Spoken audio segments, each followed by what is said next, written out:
बिस्मिल्लाहिर्रहमानिर्रहीम अस्सलामुअलैकुम वरहमतुल्लाहि वबरकातुहू।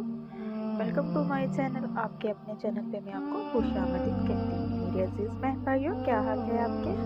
मैं उम्मीद करती हूँ कि आप सब लोग खैरियत के साथ होंगे इंशाल्लाह।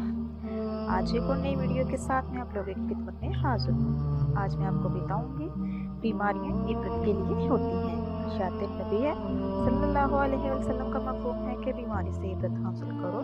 हमारे साथ कोई हादसा पेश आ जाए, बीमारी में मुब्तला हो जाए, तो हमें इस पर गौर करना चाहिए कि हमारा कोई ऐसा अमल तो नहीं जिसकी वजह से हम इस आजमाइश में, तकलीफ में मुब्तला हो रहे हैं। तो प्यारे नाज़रीन, ज़्यादा से ज़्यादा सदका किया करें। सदका 70 बीमारियों से महफूज रखता है।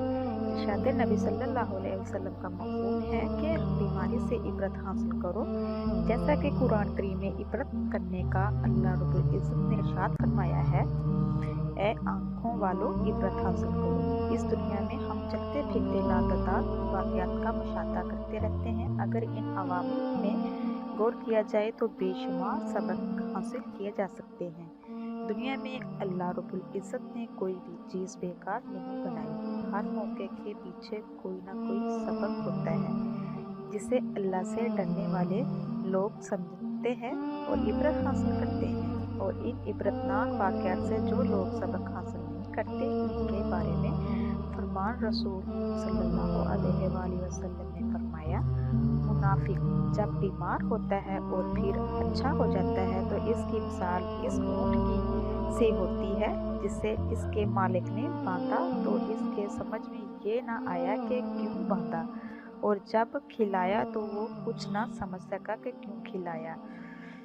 गौर का मुकाम है कि रसूल अकरम सल्लल्लाहु अलैहि वसल्लम ने हमें ये तलकीन फरमाई है कि अगर हमारे साथ कोई हादसा पेश आए, बीमारी में मुब्तला हो जाए या कोई तकलीफ लग जाए, तो हमें इसमें गौर करना चाहिए। हमारा कोई ऐसा अमल तो नहीं जिसकी वजह से हम इस आजमाइश और तकलीफ में मुब्तला किए जा रहे हैं। तो मेरे अजीज बहन भाइयों, जो शख्स तकलीफ और परेशानी को आफत समाना समझे या इन पर गौर भी ना करे, बस जिंदगी गुजारता रहे, तो इसे जानवर से तशबीह दी गई है। जिस तरह जानवर में कोई एहसासात नहीं होते, वो किसी भी अमल पर कोई सबक हासिल नहीं करता, इसी तरह जो इंसान इस मामलात हालात पर इबरत की नज़र से ना सोचे तो वो भी जानवर की तरह ही होता है। अल्लाह ताला हम सबको अपनी हिफ्ज़ ईमान में रखे। ये थी आज की वीडियो जो मैंने आप तक शेयर की है। तो मेरे प्यारे नाज़रीन, जो मेरे चैनल पे नए हैं, मेरे चैनल को सब्सक्राइब कीजिए, लाइक कीजिए, शेयर कीजिए, तो इसलिए कि मेरी हर नई आने वाली वीडियो आप तक मैसर हो सके। तो प्यारे नाज़रीन, आप किया ज़्यादा से ज़्यादा आप सदका खैरात किया करें और इस्तिग़फ़ार का ज़्यादा से ज़्यादा ज़िक्र किया करें। इस्तिग़फ़ार पढ़ने से ज़्यादा जो गुनाह होते हैं, एक तो वो माफ़ अल्लाह ताला कर देता है। रिज़्क़ के लिए बहुत बेस्ट है, बीमारियों के लिए बहुत बेस्ट है, हर आफ़त मुसीबतों के लिए बहुत बेस्ट है। अल्लाह पाक से दुआ है, अल्लाह पाक आपको मुझे अपने हिफ्ज़ ईमान में रखे। अब तक के लिए इतना ही। अल्लाह हाफ़िज़।